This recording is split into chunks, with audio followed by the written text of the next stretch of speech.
त्रिपुरा में एक बार फिर बीजेपी सरकार बनने वाली है। आज आए नतीजों में बीजेपी ने लेफ्ट कांग्रेस के गठबंधन को हरा दिया है। सूत्रों के मुताबिक माणिक साह त्रिपुरा के मुख्यमंत्री बने रहेंगे। अगरतला में बीजेपी दफ्तर में माणिक साह का जोरदार स्वागत आज किया गया। तो बीजेपी गठबंधन ने अच्छे खासे सीटों पर वहां पर कब्जा, अभी जो रुझान हमें मिल रहे हैं उसमें बनाया हुआ है। 34+ सीटों पर बीजेपी गठबंधन आगे चल रहा है। लेफ्ट और कांग्रेस का गठबंधन पिछड़ गया है। हालांकि राजा साहब की पार्टी जो है वो तीसरे स्थान पर है, डबल डिजिट में उसका आंकड़ा है। और खबर बड़ी निकल कर ये आ रही है कि माणिक साह ही मुख्यमंत्री त्रिपुरा के बने रहेंगे। तो त्रिपुरा में माणिक साह फिर से मुख्यमंत्री बनेंगे। उन्हीं के चेहरे पर त्रिपुरा का चुनाव लड़ा गया था। बीजेपी की तरफ से पूरी ताकत झोंक दी गई थी इस चुनाव में। खुद प्रधानमंत्री नरेंद्र मोदी और बीजेपी के तमाम केंद्रीय नेता जो हैं वो एक के बाद एक वहां पर पहुंच रहे थे। और सिर्फ त्रिपुरा ही नहीं, जितनी नॉर्थ ईस्ट की तीनों स्टेट जहां पर ये चुनाव होना था, लगातार एक जबरदस्त चुनाव प्रचार, एक जबरदस्त रणनीति के साथ बीजेपी आगे बढ़ी। और ऐसा लग रहा है कि इन तीनों ही नॉर्थ ईस्ट स्टेट्स में बीजेपी अपनी सरकार बनाएगी। त्रिपुरा में माणिक साह ही मुख्यमंत्री बने रहेंगे। नागालैंड में भी जबरदस्त जीत बीजेपी ने दर्ज की है।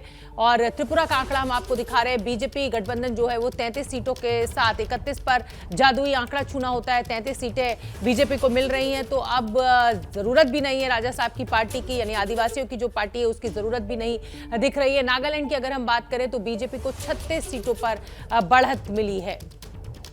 तो लेफ्ट जो है वो 14 पर और टीएमपी जो है वो 13 पर। हालांकि टीएमपी का बहुत अच्छा प्रदर्शन रहा है। मेघालय के आंकड़े की बात करें 59 सीटों की, तो बीजेपी को 3 सीटें मिली है, एनपीपी को 25 है। यानी कि अगर इस बार फिर मेघालय में बीजेपी को सरकार बनानी है तो एनपीपी का साथ लेना होगा। एनपीपी की 25 सीटें हैं, 3 बीजेपी के पास हैं। और त्रिपुरा की हम बात करें तो 33 सीटों के साथ बढ़त बनी हुई है। त्रिपुरा में बीजेपी को 11 सीटों का नुकसान होता हुआ दिखाई दे रहा है। लेफ्ट का भी 2 सीटों का नुकसान है। और ये जो नुकसान है दोनों ही दलों का वो टीएमपी को फायदे के रूप में मिला है। 13 सीटें टीएमपी की है। ये त्रिपुरा का हम आपको नीचे आंकड़ा भी दिखा रहे हैं। नीरज पांडे ज्यादा जानकारी लिए हुए हमारे साथ जुड़ रहे हैं। नीरज पांडे, त्रिपुरा में जो माणिक साह है वही मुख्यमंत्री बने रहेंगे। और आज तो प्रधानमंत्री नरेंद्र मोदी का संबोधन भी होना है बीजेपी मुख्यालय पे। जी बिल्कुल, अभी जो सूचना आ रही है उसके अनुसार त्रिपुरा में बड़ी जीत हुई है भारतीय जनता पार्टी की। और बड़ी जीत के पीछे माना जा रहा है संगठन और जो फेस है माणिक साह, उनकी भी अहम भूमिका है। क्योंकि उनका जो साफ सुथरा चेहरा है, उनकी साफ सुथरी जो छवि है, उसका भी भारतीय जनता पार्टी को फायदा मिला है। इसलिए जो सूचना मिल रही है उसके अनुसार भारतीय जनता पार्टी फिलहाल त्रिपुरा में किसी प्रकार के चेंज करने से बच रही है। वो सूचना हमारी यही है कि माणिक साह को भारतीय जनता पार्टी कंटिन्यू करने वाली है।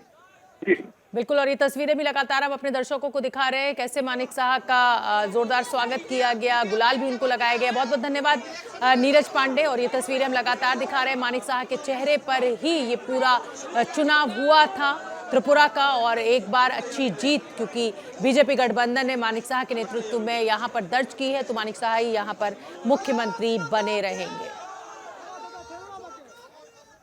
क्या मजबूरी है मेरी, बताइए। मैं अभी आपको बताती हूँ कि मैंने ओए होए होए होए नमकीन के चटकारे लेते हुए टकटकी मार के डिबेट शो को पॉज रिपीट कर करके देख रहे हैं जोगिंदर जी। इनकी तरह आप भी देखें अपनी फेवरेट डिबेट्स को रिपीट कर और डाउनलोड कीजिए एबीपी लाइव ऐप अपने स्मार्ट टीवी पर।